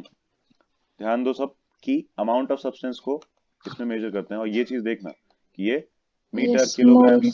Second, ampere, kelvin, mole, candela, ये सब, इनमें से कुछ तो हैं साइंटिस्ट के नेम, कुछ नहीं है। लेकिन जो साइंटिस्ट के नेम भी हैं, जैसे एम्पियर या केल्विन, इनको भी देखो कैपिटल में नहीं लिखा गया है। जबकि नॉर्मली सबका नाम कैपिटल में, स्टार्टिंग कैपिटल से होता है ना। कोई भी जी थ्योरी चल रही है, मान लो न्यूटन का नाम आया, तो न्यूटन का नाम आएगा तो कैपिटल एन से स्टार्ट होगा। अवोगैड्रो का नाम जी आया, देखो कैपिटल ए से स्टार्ट हुआ। लेकिन जब उनका नाम यूनिट में आ जाता है, तो यूनिट लिखते टाइम, यूनिट का नाम लिखते टाइम हम कैपिटल लेटर का यूज नहीं करते हैं, ध्यान रखना। यूनिट का पूरा नाम लिखते टाइम, ठीक है, कभी नहीं करते हैं। जी तो उसका पूरा नाम स्मॉल स्मॉल में लिखा जाता है। लेकिन यूनिट के सिंबल जिस तरह से डिफाइन किए गए हैं उसी तरह से यूज होंगे। अब जैसे मीटर का सिंबल स्मॉल एम है तो वो स्मॉल एम ही रहेगा, कैपिटल एम कभी मत कर देना, ध्यान रखना, ठीक है। केजी में जी किलो और ग्राम दोनों का सिंबल स्मॉल के स्मॉल जी है। अब यहाँ कैपिटल के जी कई लोग लिखते हैं, मत लिखना, गलत होगा, ठीक है। उसी तरह सेकंड में जी स्मॉल एस, एम्पियर में कैपिटल ए, केल्विन में कैपिटल के। यहाँ कैपिटल यूज हो सकता है क्योंकि ये सिंबल है, ठीक है। सिंबल में जैसा सिंबल होगा वैसा ही होगा, लेकिन नाम में कैपिटल यूज नहीं होने वाला, क्लियर है। उसी तरह मोल में देखो, स्मॉल एम, स्मॉल ओ, स्मॉल एल, कभी भी ये चेंज नहीं होगा, कभी भी कैपिटल एम ओ एल मत लिख देना, गलत हो जाएगा वो। यूनिट का नाम मत लिखना, वैसे मतलब यूनिट ऐसे मत लिखना, जैसे तुमको लिखना है 5 मोल, तो 5 small M small O L, ऐसे ही लिखा जाएगा। ऐसे लिखोगे गलत है, ठीक है, साइंटिफिक रूल्स हैं वो। जी कैंडला, ये किसकी यूनिट है? ल्यूमिनस इंटेंसिटी की। इससे तुम लोग कम फेमिलियर हो गए, अभी ज्यादा किसी ने पढ़ा नहीं होगा, ठीक है। ल्यूमिनस इंटेंसिटी का मतलब जैसे लाइट है ना तुम्हारे घर में, या कोई भी सनलाइट या नॉर्मल लाइट जी बल्ब वाली, उसकी इंटेंसिटी कितनी है ना, किस फोर्स से या किस इंटेंसिटी से वो लाइट पड़ रही है। जैसे वो ज्यादा ब्राइट नजर आ रही है तो समझ जाओ उसकी इंटेंसिटी ज्यादा है। थोड़ी सी डल नजर आ रही है वो लाइट, थोड़ा सा ऐसा लग रहा है कम लाइट है, होते हैं ना कुछ बल्ब में ज्यादा लाइट होती है, कुछ में कम लाइट होती है, तो जिसमें जी ज्यादा है इसका मतलब है उसके ल्यूमिनस इंटेंसिटी ज्यादा है, ठीक है। तो लाइट की पावर, एक तरह से लाइट की पावर को जज करने का वो है, क्वांटिटी है ये। आई बात समझ में? इसकी यूनिट होती है कैंडला, जी स्मॉल सीडी से डिनोट करते हैं। कम ही यूज होगा ये, बहुत ज्यादा यूज नहीं होगा, लेकिन ऊपर के सारे काफी यूज होंगे, temperature, amount of substance, electric current. और इनको ध्यान भी रखना है, 7 बेसिक क्वांटिटीज हैं ये, ठीक है। या तो इनको जी बेसिक क्वांटिटीज बोलो या फंडामेंटल क्वांटिटीज बोलो, क्योंकि बेसिक और फंडामेंटल का सेम मतलब होता है। आई बात समझ में? जी बेसिक, बेसिक का मतलब भी सबसे पहले वाली चीज, उससे पीछे कुछ नहीं, वो सबसे शुरू शुरू में डिफाइन की गई है, और बाकी चीजें उनके ऊपर डिफाइन की गई हैं, ठीक है। और फंडामेंटल का मतलब भी यही होता है कि जो सबसे पहले डिफाइन हुआ है, फिर उसके ऊपर की लेयर में बाकी सब कुछ डिफाइन है। जैसे फोर्स में फंडामेंटल फोर्स होते थे ना, ग्रेविटेशन, इलेक्ट्रोमैग्नेटिक, बाकी जो दूसरे फोर्सों का नाम तुम लोगों को पता है, जैसे सेंट्रिपिटल फोर्स और ये सब, वो सब अ, जो सेंट्रिपिटल फोर्स और ये सब जो चीजें हैं, ये इनके ऊपर बिल्डअप होती हैं, ठीक है, फंडामेंटल के ऊपर, डिराइव बोलते हैं इनको। आई बात समझ में कि हम इनसे बनाएंगे। जी अब जैसे स्पीड कैसी चीज है, फंडामेंटल है या फंडामेंटल नहीं? फंडामेंटल मतलब बेसिक चीज है स्पीड या नहीं? बेसिक चीज नहीं है। क्यों? क्योंकि स्पीड में हमें चाहिए होता है डिस्टेंस, यानी कि एक तरह से देखा जाए तो लेंथ, है ना, और टाइम, ये दो चीजें चाहिए ना हम लोगों को।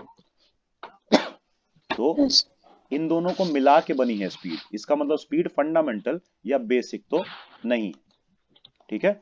और जो फंडामेंटल नहीं होते हैं उनको हम डिराइव्ड क्वांटिटीज बोलते हैं, उसी से बनाई हुई क्वांटिटीज, फंडामेंटल को मिक्स करके, जैसे लेंथ, मास और टाइम मिक्स करके ज्यादातर क्वांटिटीज बनी हुई हैं। जैसे फोर्स है,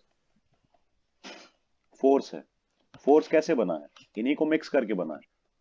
अब मिक्स कैसे करना है ये समझना पड़ेगा, है ना। जैसे फोर्स मास इंटू एक्सेलरेशन होता है, ये सबको पता है, पता है सबको? ma होता है, f is equal to ma। कुछ डाउट है इसमें? संजीव, आराम, क्लियर है? f is equal to yes sir clear है। ma। अब बताओ जरा किस कॉम्बिनेशन से बनेगा? हम कह रहे हैं इसमें लेंथ, मास और टाइम है सिर्फ, और कुछ नहीं है। भले तुम्हें बहुत सारी अलग चीजें नजर आ रही हो, पर उसमें सिर्फ यही है। मास तो साफ नजर आ रहा है, चलो है ना? जी लेकिन लेंथ, टाइम, ये सब कहाँ नजर आ रहे हैं? इसमें तो एक्सेलरेशन दिख रहा है, तो फिर कैसे? हम कह रहे हैं ये फोर्स जो है इन तीनों से मिला के बना हुआ है। ये बात पता है सबको? आराम, तुम्हें पता होगी शायद। यस सर पता है। पता है कैसे बना है ये इन तीनों को मिला के? मतलब सामने कैसे बोल सकते, दिखा कैसे सकते हो? बताओ जरा। तो सर लेंथ और टाइम एक्सेलरेशन, हाँ, क्या चीज? लेंथ और टाइम हाँ जो दिख रही है वो एक्सेलरेशन में है सर। हाँ, लेंथ और टाइम कहाँ छुपे हुए हैं? एक्सेलरेशन में छुपे हुए हैं। क्योंकि एक्सेलरेशन क्या होता है? Change in velocity upon change in time, या फिर टाइम टेकन, है ना? टाइम तो आ गया, वेलोसिटी में भी फिर टाइम और लेंथ दोनों छुपे हुए हैं। क्योंकि डिस्प्लेसमेंट, डिस्प्लेसमेंट क्या होगा? लेंथ नहीं होगी डिस्प्लेसमेंट, सही है ना? Yes sir. डिस्प्लेसमेंट लेंथ है। सबको समझ में आ रहा है? संजीव, क्लियर हो ना? उसमें जी छुपा हुआ है। हाँ सर, हाँ और सर। अनीता, पूरा क्लियर हो कि कैसे आ गया उसमें? तो वो ऊपर से जो नजर आ रहा है उसमें सब छुपा हुआ है। जैसे फोर्स का न्यूटन हम बोल तो देते हैं कि 5 न्यूटन का फोर्स लगा, पर ये न्यूटन है क्या? इसको जब तोड़ते जाओगे ना तो पता चलेगा ये है केजी मीटर पर सेकेंड स्क्वायर। अभी आगे हम लोग करेंगे ये सारी चीजें, ये मत समझो कि ये ओवरऑल हो गया। अभी तो ऊपर ऊपर से ही बता रहे हैं सब चीजों को। आई बात समझ में? तो जी इन्हीं से मिला जुला के सब कुछ बनता है। यानी कि कुछ मास ले लो, कुछ टाइम ले लो, इलेक्ट्रिक करंट ले लो, कुछ कुछ ऐसे मिक्स करके चीजें बनती हैं। हर चीज इन्हीं से मिक्स करके बनी है। आई बात समझ में? हर चीज जो भी तुम अभी तक देखती हो ना, फिजिक्स में पढ़ती हो कि ये निकाल दो, वो निकालो, फोर्स निकालो, एक्सेलरेशन निकालो, सब कुछ इन्हीं का मिक्सचर है, इन्हीं को मिक्स करके बनता है। ठीक है, अब थोड़ा जी आगे चलते हैं। यहाँ पे कुछ चीजें दी हुई हैं, तुम लोगों को बस ऊपर ऊपर से एक एक चीज बतानी है कि ये दिए तो है यूनिट्स, लेकिन किसकी यूनिट है ये तुम लोगों को बताना है। ठीक है? मिनट किसकी यूनिट है? कौन सी चीज की? टाइम के। टाइम की है। अनीता, क्लियर हो ना? जी टाइम को ही तो मिनट में नापते हैं। जी मिनट टाइम की यूनिट है। आर किसकी यूनिट है? क्या? आवर, ये किसकी यूनिट है? ये भी टाइम की है सर। ये भी टाइम की है ना? 1 आवर, 2 आवर होता है ना, टाइम की यूनिट है। डे किसकी यूनिट है? अनीता बताओ, डे, दिन किसकी यूनिट है? किस चीज के लिए हम दिन देख रहे होते हैं?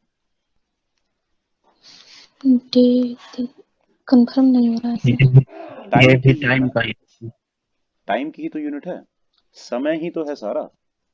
जैसे हम बोलते हैं, जैसे हम कह रहे हैं हम तुम्हें 1 घंटे का समय देते हैं, ये काम करके दिखाओ।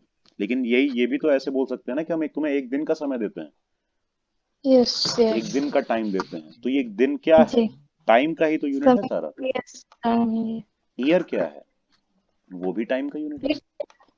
सही है? यानी कि ये तो चार, तीन चार चीजें, ये सब क्या है?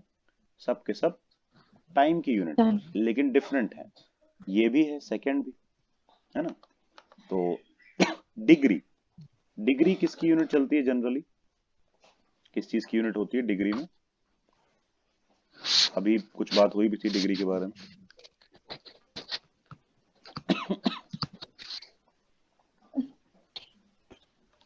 डिग्री में हम क्या चीज नापते हैं? रिवॉल्यूशन सर, जैसे हम्म कितना घूमते हैं। डिग्री में हम ये भी चीज नापते हैं, मतलब जो होता है ना 10 डिग्री, 20 डिग्री, सर एंगल तो नापते हैं। एंगल नापते हैं, है ना? हाँ सर। एंगल, तो डिग्री किसकी यूनिट हुई? एंगल की। होता है ना 10 डिग्री एंगल है, 90 डिग्री एंगल है, परपेंडिकुलर है, 180 डिग्री एंगल। यस ये किसकी यूनिट हुई? एंगल की हुई ना। लीटर किसकी यूनिट है? लिक्विड की सर, लिक्विड की, लीटर। हाँ, लिक्विड नापते हैं ना। लिक्विड की यूनिट थोड़ी ना हो जाएगी, लिक्विड तो सब्सटेंस है। किस फिजिकल क्वांटिटी की यूनिट है ये? वॉल्यूम कितना? हाँ, वॉल्यूम सर। वॉल्यूम की यूनिट है। हाँ सर, वॉल्यूम की है सर, सही। हाँ, याद आया? Yes sir. अनीता, तुम्हें कुछ याद आ रहा है? 10th में ये मेंसुरेशन पढ़ी होगी। मेंसुरेशन पढ़ी होगी 10th में, उसमें एरिया, वॉल्यूम, ये सब निकाला गया होगा ना, क्षेत्रफल वगैरह और जी घनत्व वगैरह। हिंदी में पढ़ा था जी सारा। जी हाँ, तो इंग्लिश उसकी पता नहीं है, मतलब चीजों की। हिंदी में जो चीजें पढ़ी थी घनत्व वगैरह की, वॉल्यूम को ही बोलते हैं, ठीक है, यस घनत्व। ठीक, तो घनत्व की यूनिट है लीटर। जबकि हम लोगों को ऊपर ऊपर से क्या लगता है कि ये मास की यूनिट है। जिसको नहीं पता है उसको लगता है ये मास की यूनिट है, कि 1 लीटर पानी होता है ना, 1 लीटर वाटर, तो लगता है मास होगा, अमाउंट ऑफ वाटर बता रहे हैं तो मास होगा। पर नहीं, वो वॉल्यूम है।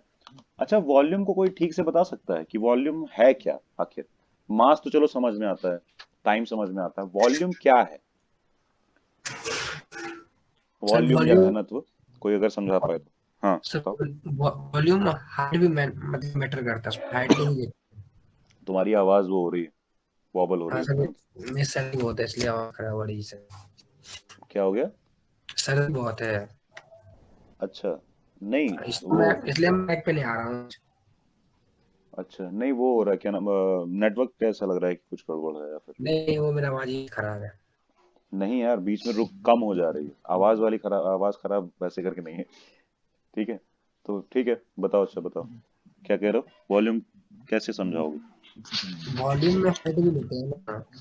हाइट भी लेते हैं, तो वो तो तुमने हाँ एरिया से वॉल्यूम में जाने का वो बताया कि ये है एरिया, हाँ और हाँ। अगर हम हाइट भी ले लेंगे तो हमें मिल जाएगा वॉल्यूम, है ना। लेकिन इससे तो समझ में नहीं आया कि वॉल्यूम क्या है। एक वर्ड में समझाना हो तो क्या होगा वॉल्यूम को? सर ऐसा है ना, मास जब मतलब मास होता है क्या, जो मतलब कितने पार्टिकल्स बने हैं, ठीक है। हाँ। लेकिन वॉल्यूम जो होता है ना, वो मतलब कितने, जैसे मतलब 1 लीटर पानी कितने, मतलब कितने, जैसे कितने स्पेस में है, वो ऐसा है। मास जो है ना, हम्म। कितने केजी पार्टिकल से बने हुए हैं, लेकिन वॉल्यूम है जो कितने स्पेस में है, कितना स्पेस में है? कितने स्पेस वो लेते हैं, ऐसा है। हाँ, ये है वॉल्यूम का सही वर्ड, पता है, स्पेस। वॉल्यूम क्या है पता है? स्पेस नाप रहे होते हैं हम। स्पेस को नापने का तरीका है जगह कितनी है, इसलिए तो वो भी किस इसलिए तो तरह का हाइट स्पेस। लेते हैं। लेकिन ये किस तरह का स्पेस? 3D स्पेस, 3 डायमेंशन में। और वही अगर हम एरिया की बात करें तो, आराम, तुम्हें समझ में आ रहा है ना? कोई कंफ्यूजन है यस सर। या ऐसा लग रहा है कुछ गलत है? सही है। हम्म। नहीं सर, सही। ठीक है, और एरिया भी तो स्पेस है ना। यस। लेकिन ये कैसा स्पेस है? ये फ्लैट स्पेस है, या फ्लैट नहीं भी होगा तो ये एक 2D स्पेस है, 2 डायमेंशन वाला, जिसमें सिर्फ हमको 2 डायमेंशन की जरूरत पड़ती है। जैसे हमारा घर है, तो घर पे एक दीवार है ना, तो दीवार एरिया है, दीवार का एरिया निकाला जा सकता है। समझ में आई बात? कि जी जो कोई पेंटिंग अगर टांगनी है दीवार के ऊपर, तो जो हम जगह देखते हैं ना कि जगह कम है जगह ज्यादा है, वो जगह एरिया है, ठीक है। लेकिन वही अगर हम बैग की बात करें, कि हम एक बैग में कुछ रख रहे हैं, उसमें जब हम बात करते हैं कि जगह कम है या जगह ज्यादा है, वो हम वॉल्यूम की बात कर रहे हैं। वो वाला स्पेस 3D है। जब हम किसी बैग में, किसी डब्बे में कुछ रखने की बात कर रहे हैं, वो 3D स्पेस है, उसमें हम कह रहे हैं जगह कम है जगह ज्यादा है, ठीक है। लेकिन अगर वही हम किसी फ्लैट चीज की, जैसे एक पेज है, उसमें हम कह रहे हैं ना कि जगह नहीं बची लिखने की, यहां तक पूरा लिख गया, जी तो वो कौन सी जगह नहीं बची, कौन सा स्पेस नहीं बचा? एरिया वाला स्पेस, वॉल्यूम वाला स्पेस नहीं। आई बात समझ में? जी। और एक और होगा ना स्पेस, 1D वाला, 1 डायमेंशन वाला स्पेस, यानी कि लीनियर वाला, एक लाइन पे जगह नहीं बची, है ना, एक लाइन पे जगह नहीं बची। आई बात समझ में? तो वो 1 डायमेंशन वाला स्पेस हो जाएगा। ये तीनों स्पेस की चीजें हैं, स्पेस का मेजरमेंट है। आई बात समझ में? Length, area, volume. और क्योंकि एरिया और वॉल्यूम तीनों लेंथ से ही बने हुए हैं, ये बात पता है। एरिया क्या हो जाता है? Length into length. और वॉल्यूम क्या हो जाता है? 3 बार length into length into length, है ना। बात ये है, तुम लोगों ने सुना होगा length into breadth into height. Anita, तुम्हें प्रॉब्लम है? लेंथ ब्रेड्थ नहीं। हाइट होता है, लेकिन तीनों होती तो लेंथ है ना, अभी ऊपर बताया ना हमने। हाइट बोलो डिस्टेंस बोलो, है तो लेंथ ना, नापोगी तो मीटर में ही। यस। इसीलिए जी। इसीलिए यूनिट भी क्या होती है? Metre cube. इसकी यूनिट क्या होती है? Metre square. Simply metre square हो जाती है। क्लियर है? क्योंकि लेंथ की यूनिट मीटर जी। है। मीटर को मीटर से मल्टीप्लाई करोगे तो क्या आएगा? Metre square. 3 बार मल्टीप्लाई करोगे तो क्या आएगा? Metre cube. बस, ठीक है, आ गया जी। समझ में? तो ये सब हो गया टाइम का, ये हो गया एंगल का, ये हो गया वॉल्यूम का। टन, हिंदी में इसको टन भी बोलते हैं, ठीक है, इंग्लिश में टॉन या टन बोलते हैं। ये किसकी यूनिट है? किस क्वांटिटी की यूनिट है ये भी मास है सर। मास है ना, सबको पता है। टन क्या होता है? 1000 केजी को ही तो टन बोलते हैं खाली, है ना। 100 केजी कितना होता है? क्विंटल। पता है? क्विंटल। यस। 100 केजी क्विंटल होता है, 1000 केजी टन होता है ना। तो ये भी किसकी यूनिट है? मास की यूनिट, ठीक, मास की। कैरेट, ये किस चीज की यूनिट है? गोल्ड। ये भी मास ही होगी सर। कैरेट भी मास है, पक्का। यस ये सर मास ही होना चाहिए सर। मास की ही यूनिट है।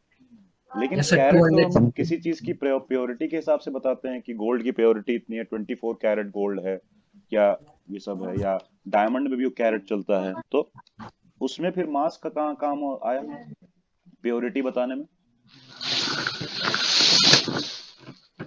कैसे मास का काम आया होगा वहां पे प्योरिटी बताने में?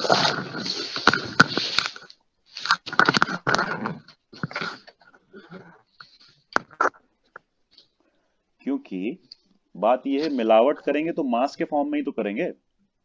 अब जैसे गोल्ड है? अच्छा एक बात बताओ, प्योर गोल्ड की ज्वेलरी कोई पहनता है क्या? नहीं। क्यों? नहीं सर। रीजन बताओ क्यों नहीं पहनते हैं लोग? चोरी हो सर जाएगा ये वो मत बता देना। बहुत हाँ बताओ बताओ। बहुत ज्यादा ही होता है सर, मतलब क्या होता है? क्या याद नहीं आ रहा सर।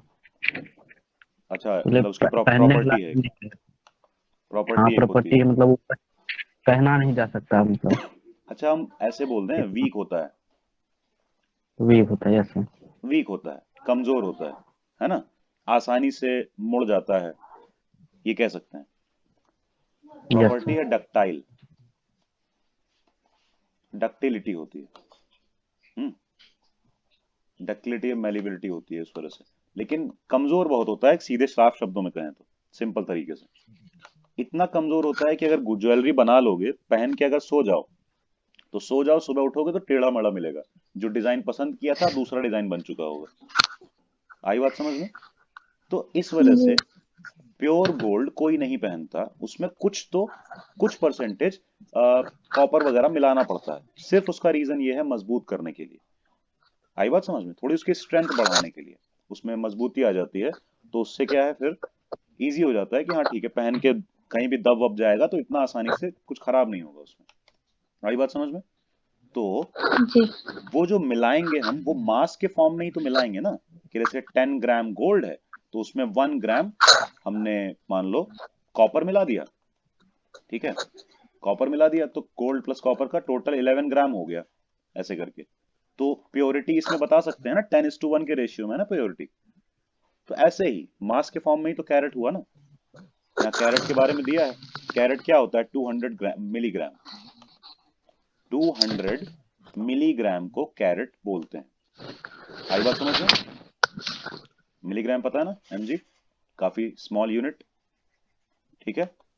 उसी तरह बार, क्यूरी ये सब क्या है? बार है प्रेशर की यूनिट, पता है, प्रेशर नापते हैं। क्यूरी टेम्परेचर की, या फिर कुछ और भी है? नहीं, यहाँ पे कुछ और है। क्यूरी है फ्रीक्वेंसी की यूनिट। फ्रीक्वेंसी। अच्छा, फ्रीक्वेंसी से क्या पता चलता है? क्या होती है फ्रीक्वेंसी? सबने सुना हुआ है। अनीता, तुम फेमिलियर हो फ्रीक्वेंसी से? सुना है? फिजिक्स में नहीं, नॉर्मल लाइफ में सुना है फिजिक्स फ्रीक्वेंसी?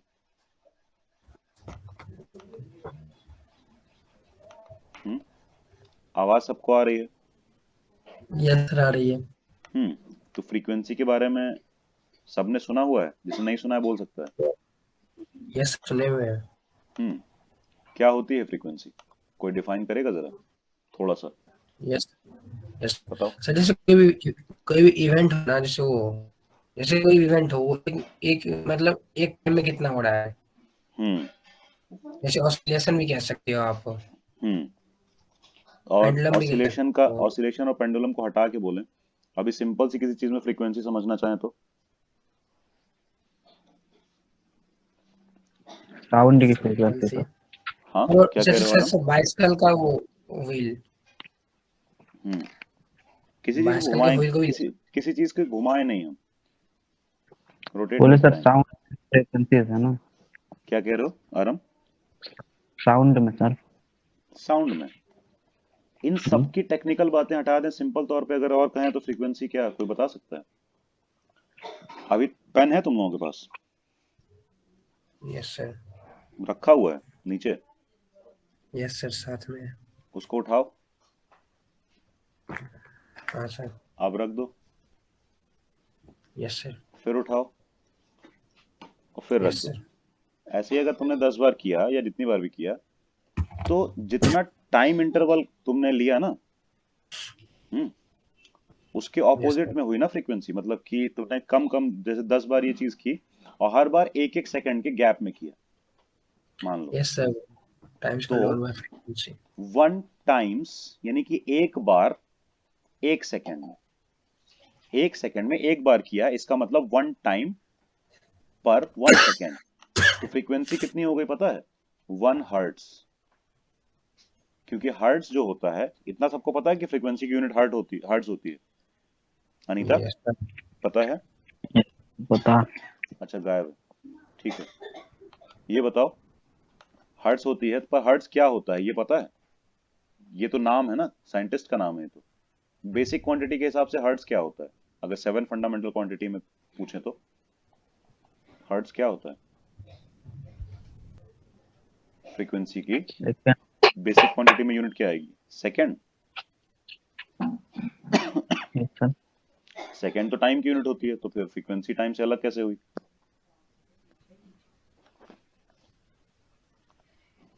सेकंड तो टाइम की यूनिट है ना, फ्रीक्वेंसी कैसे हो जाएगी? अच्छा, हम यहां से निकाल सकते हैं, फ्रीक्वेंसी के डेफिनेशन से पता कर सकते हैं कि यूनिट क्या होनी चाहिए इसकी। यहां से देखो ना, पता चल जाएगा।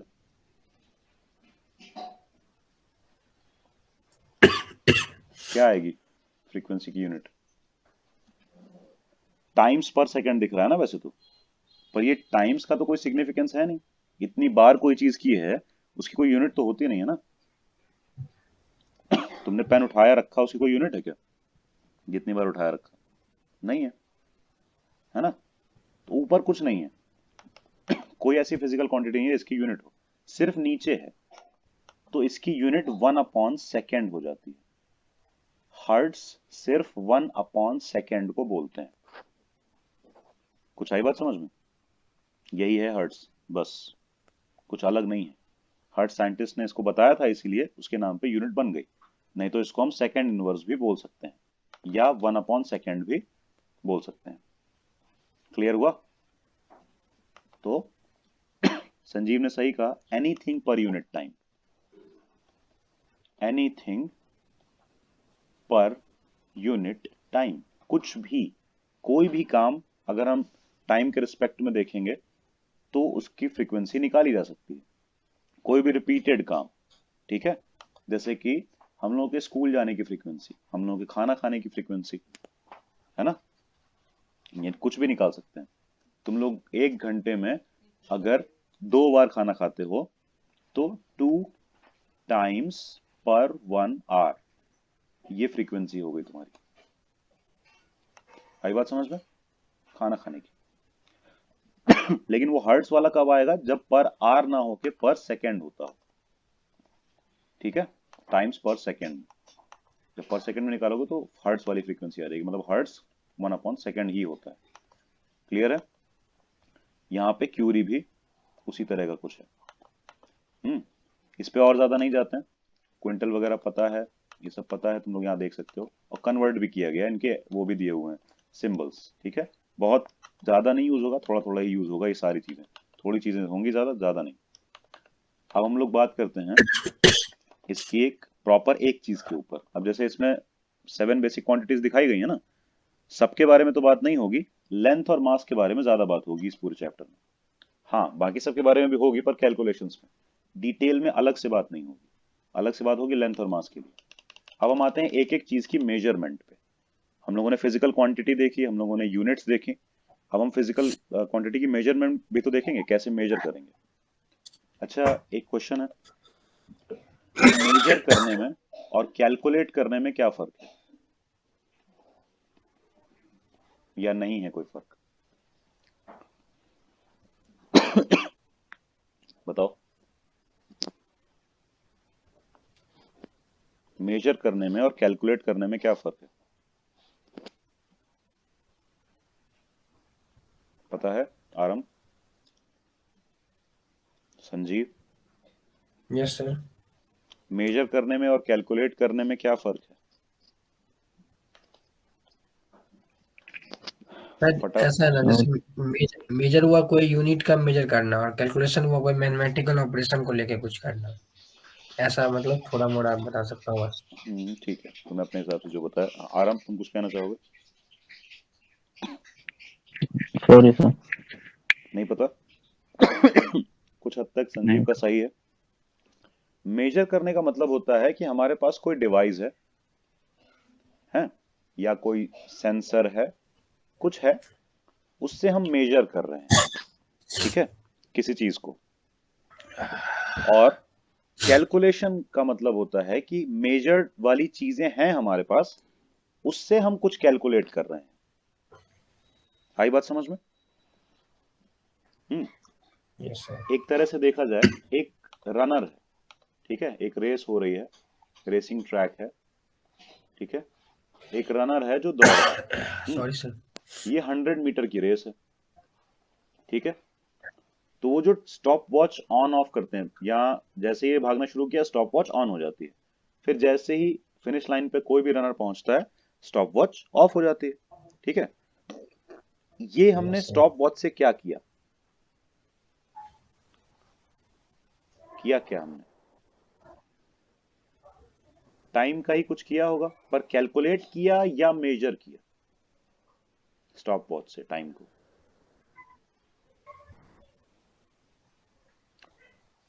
आराम, समझ में आ रहा है?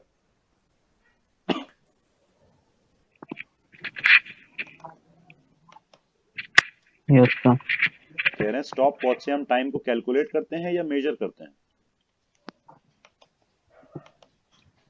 कैलकुलेट करते हैं सर। नहीं, मेजर मेजर करते हैं। करते हैं। हाँ, मेजर करते हैं सर। मेजर मतलब नापना, नापते हैं, मापते हैं, बोलते हैं ना ऐसे। नापना, तौलना, ये सब वर्ड जो है ना, मेजर करने के लिए यूज होते हैं। और कैलकुलेट कब यूज करेंगे हम? अब जैसे हमें उसकी स्पीड निकालनी है, एवरेज स्पीड, ठीक है, ठीक, उसके लिए हमें चाहिए डिस्टेंस, कितना उसने ट्रेवल किया, और टाइम जितना वो चला। तो डिस्टेंस मेजर करने के लिए यहां से यहां तक एक इंच टेप या एक कोई स्केल, ऐसा कुछ चाहिए होगा ना लेंथ मेजर करने के लिए। ठीक है, वो मेजर कर लो। फिर टाइम मेजर करने के लिए स्टॉप वॉच थी, टाइम मेजर कर लिया गया, दोनों चीजें मेजर हो गई। ठीक है, दोनों चीजें मेजर करने के बाद हम स्पीड कैलकुलेट करेंगे, स्पीड मेजर नहीं कर रहे हैं। ठीक है, स्पीड मेजर नहीं कर रहे हैं, स्पीड कैलकुलेट कर रहे हैं, क्योंकि मेजर्ड क्वांटिटीज तो डिस्टेंस और टाइम है, क्योंकि उनके लिए डिवाइसेस यूज हुई हैं उनको मेजर करने के लिए, कैलकुलेट नहीं किया उनको। कुछ आई बात समझ में? ऐसा कुछ है। ये एक बेसिक डिफरेंस है मेजरमेंट में और कैलकुलेशन में। आराम, तुम्हें क्लियर हो गया ना? Yes sir. ठीक है। तो यहां पे पूछा जा रहा है कि हम लेंथ कैसे मेजर करेंगे किसी चीज की। अब इसमें मेजरमेंट के अंदर कैलकुलेशन हो सकती है, ये मत समझना बिल्कुल ही अलग होता है, लेकिन कैलकुलेशन के अंदर मेजरमेंट नहीं है, कैलकुलेशन मेजरमेंट के बाद आता है ना? कैलकुलेशन एक तरह से मेजरमेंट का ही पार्ट है, इनर पार्ट है। कोई चीज मेजर करने के लिए कैलकुलेशंस करनी पड़ती है। आया समझ में? तो अब ये बताओ, आज बहुत ज्यादा इसके बारे में नहीं होगा, लेकिन एक ऊपर ऊपर से हम चीजें बता सकते हैं, मतलब देखो और थोड़ा दिमाग लगाओ कि ये मेजरमेंट ऑफ लेंथ कैसे कैसे होता है। तुम लोग अपना बेसिक बता सकते हो, तुम लोग लेंथ कैसे कैसे मेजर करते हो? स्केल से करते होगे, और यस सेंटीमीटर। इंच टेप से करते होगे, है ना? Yes sir. और डिवाइसेस बता सकते हो जिससे मेजर करते हैं लेंथ। आराम, तुम्हें तो पता होगा ना, ये वाली बातें उसमें हुई थी शायद कि, यस सर। है ना? संजीव तुम जी सर। बताओ। वैसे स्केल से कर सकते हैं, वो टेप आती है ना वो मेजर इंच टेप करने आती वाली, है। उससे कर सकते और हैं। ऐसे उससे कर सकते हैं। और कैसे मेजर कर सकते हैं? बस अच्छा, सर मीटर को ना, मतलब लेंथ को ना, हाँ लेंथ को बस। लेंथ के लिए तो बस ये दोनों अब काफी है। अच्छा, जिस चीज के पास पता तुम नहीं नहीं जा सकते हो, जिस चीज के पास तुम नहीं जा सकते हो, या तुम्हारी कोई चीज, मतलब कोई फिजिकल चीज जो है, जैसे कि कोई स्केल नहीं पहुंच सकता तो है सर वहां पे, वहाँ हम वहाँ कैलकुलेट कर, पर कैलकुलेट फिर करने के वहाँ लिए कुछ कैलकुलेशन डेटा, होगा ना, नहीं जैसे नहीं, कुछ डेटा चाहिए। डेटा, लेंथ को कैलकुलेट नहीं किया जा सकता है, तुम समझ रहे हो? क्योंकि वो लेंथ बेसिक क्वांटिटी में हाँ, आता है, लेंथ किसी से डिराइव हुआ नहीं है ना, चक्कर ये है। यहाँ न्यूमेरिकल की बात नहीं हो रही है, न्यूमेरिकल में तो ठीक है, चार चीजें हैं एक एक फॉर्मूले में, इधर दो तीन है, इधर दो तीन है, तो फाइनली जो भी सब सब कुछ पता है, एक नहीं पता है तो वो कैलकुलेट हो जाएगा। तो अगर वो एक वो लेंथ है तो कैलकुलेट हो जाएगा, हम उसकी बात नहीं कर रहे हैं, हम बात कर रहे हैं वो सब नहीं पता है तो हम लेंथ कैसे वो करेंगे? कैलकुलेशन हमने बोला ना मेजरमेंट के अंदर आएगा, पर कुछ तो मेजर करना पड़ेगा हमें, ये मतलब है। बिना कुछ भी मेजर किए तुम कैलकुलेशन पे जाने का कोई सवाल ही नहीं है, कुछ तो पता होगा ना, जो भी डेटा होगा वो कैसे मेजर किया गया है, ये मीनिंग है मेरा। तो एक चीज जहां तक तुम्हारा स्केल नहीं जा सकता है या इन स्टेप नहीं जा सकता है, उस चीज की डिस्टेंस कैसे मेजर करेंगे?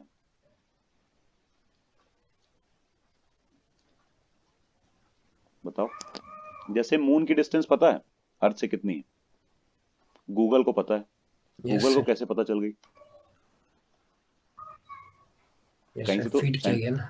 नहीं, वही तो, किसी ने फीड किया है, अब किसी रैंडम किसी तो ने फीड नहीं किया है, साइंटिस्ट ने फीड किया है, उन लोगों को पता है कितनी डिस्टेंस है गूगल, मतलब मून की अर्थ से, है ना? कैसे पता चला उनको, यही तो सवाल है, किसी को भी पता कैसे चला होगा?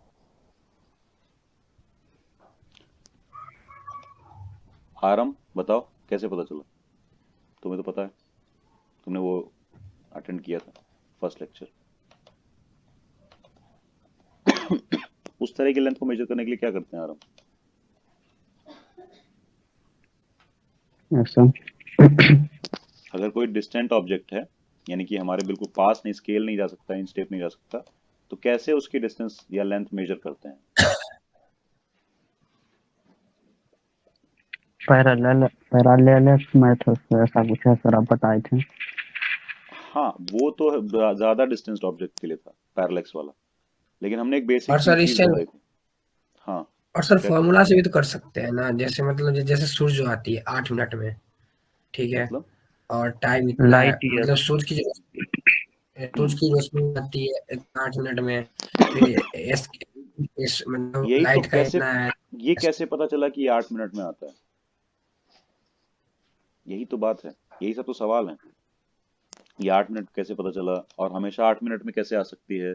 क्योंकि अर्थ जो है वो सन के अराउंड सर्कुलर ऑर्बिट में रिवॉल्व नहीं कर रही है, इलिप्टिकल ऑर्बिट में रिवॉल्व कर रही है। सन ऐसे कहीं पे है, तो यहाँ पे डिस्टेंस अलग है, यहाँ पे डिस्टेंस अलग है अर्थ की सन से, तो फिर सेम 8 मिनट हमेशा कैसे हो सकता है? नहीं हो सकता ना, हमेशा 8 मिनट नहीं यस है। सर। पहली चीज वो तो ठीक है, चलो, लेकिन वो भी पता कैसे चल रहा है, यही तो बात है। मून की डिस्टेंस, सन की डिस्टेंस पता कैसे चल गई इनको? रिफ्लेक्शन थोड़ी मेथड बता। से, रिफ्लेक्शन मेथड्स। लेंथ को मेजर करने के लिए हम रिफ्लेक्शन का यूज करते हैं। अच्छा, टॉय कार देखिए जो दीवार में टकराती नहीं है, चलती रहेगी, जैसे ही कोई सामने ऑब्स्टेकल आता है, दीवार आ जाती है, तुम हाथ रख दो, तुम खड़े हो जाओ, तो वो रुक जाएगी, टकराने से पहले ही रुक जाती है। उसको पता कैसे चला वो टकराएगी नहीं? मतलब उसको कैसे पता चला तुम हो या दीवार है? बताओ।